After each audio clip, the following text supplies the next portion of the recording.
রাজধানীর পশুরহাটের খবর জানবো। তেজগাঁও থেকে আমাদের সাথে যুক্ত হচ্ছেন রহমান ফয়েজ। রাজধানীর পশুর হাটগুলোর কি অবস্থা, বেচাকেনা নিয়ে ক্রেতারা কি বলছেন? আর আপনি যে হাটে রয়েছেন সেখানকার পরিস্থিতি তো জানাবেন, সাথে সাথে অন্যান্য বছর দেখা যায় যে নকল টাকার বেশ আনাগোনা থাকে, এবার এর সম্পর্কিত কোনো খবর পেয়েছেন কিনা? প্রতিটি ঈদে স্পেশাল হারপিক 750 ml বোতল থেকে ৳1 ব্যয় করা হবে পরিচ্ছন্নতা কর্মী ও সুবিধাবঞ্চিত শিশুদের জন্য। ঈদের খুশি ছড়িয়ে যায় হারপিকের সাথে।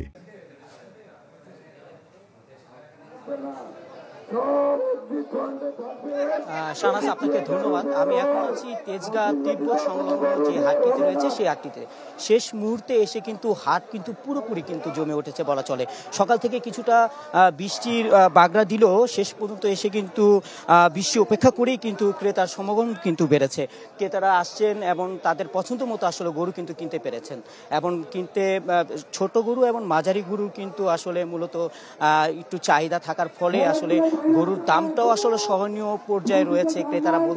তারা বলছেন যে কিছুটা ক্রেতা এবং বিক্রেতার মধ্যে কিছুটা মিশ্র প্রতিক্রিয়া দেখা দিয়েছে, কারণ তারা বলছেন যে বড় গরুর আসলে চাহিদা একেবারেই না থাকার কারণে ছোট এবং মাঝারি গরুর চাহিদা মূলত রয়েছেন। এবং তারা বলেছেন যে একজন ক্রেতার সাথে আমার কথা হয়েছিল, তারা বলেছেন যে গতবার যে গরু আসলে 2 থেকে 2.5 লাখ টাকা দাম চাচ্ছিল সেই গরু এখন 1.5 লাখ টাকা বা 1,70,000 পর্যন্ত পাওয়া যাচ্ছে। তা বলাই যায় যে গেলবারের চেয়ে এবার গরুর দাম কিছুটা আসলে সহনীয় পর্যায়ে রয়েছে, কারণ আপনি জানেন যে বড় ক্রেতারা আসলে ছোট এবং মাঝারি গরুর দিকে ঝুঁকছে।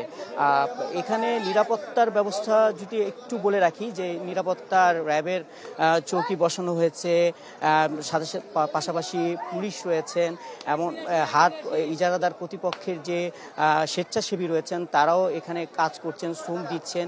শেষ মুহূর্তে হাটের গরুগুলো আসলে ক্রেতা সমাগমের কারণে আসলে বিক্রেতাদের মধ্যে যে একটা ভয়ের ছাপ দেখা দিয়েছিল সেটা কিন্তু অনেকটাই কালো মেঘের মতো আসলে সরে গিয়েছে, আলোর মতো দেখা দিয়েছে।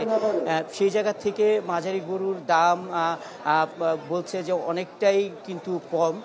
প্রাণী সম্পদ অধিদপ্তর বলছে এবার কিন্তু পর্যাপ্ত গরু কিন্তু সরবরাহ করা হয়েছে, কারণ এবার 1,04,00,000 চাহিদা থাকার বিপরীতে তারা কিন্তু 1,26,00,000 আসলে গরু সরবরাহ রেখেছে। এবং তারা বলছেন যে বেলা বাড়ার সাথে সাথে আসলে হাটগুলোতে আরও বেচা বিক্রি বাড়বেন এবং বেচা বিক্রি বাড়লে আসলে যে এই বছরে যে একটি টার্গেট নিয়েছিলেন প্রাণী সম্পদ অধিদপ্তর, প্রায় 1 লাখ কোটি টাকার কিন্তু একটি বাণিজ্য হওয়ার কথা রয়েছে। তবে প্রথম দিকে যে ভয়টি ছিল গত 2 দিনে বড়ি আবহাওয়ার কারণে কিছুটা সংখ্যাই ছিল, সেই সংখ্যা কাটিয়ে কিন্তু উঠেছে এবং বলা চলে যে রাত অবধি কিন্তু কোরবানির গরুর বেচা কিনা কিন্তু চলবে।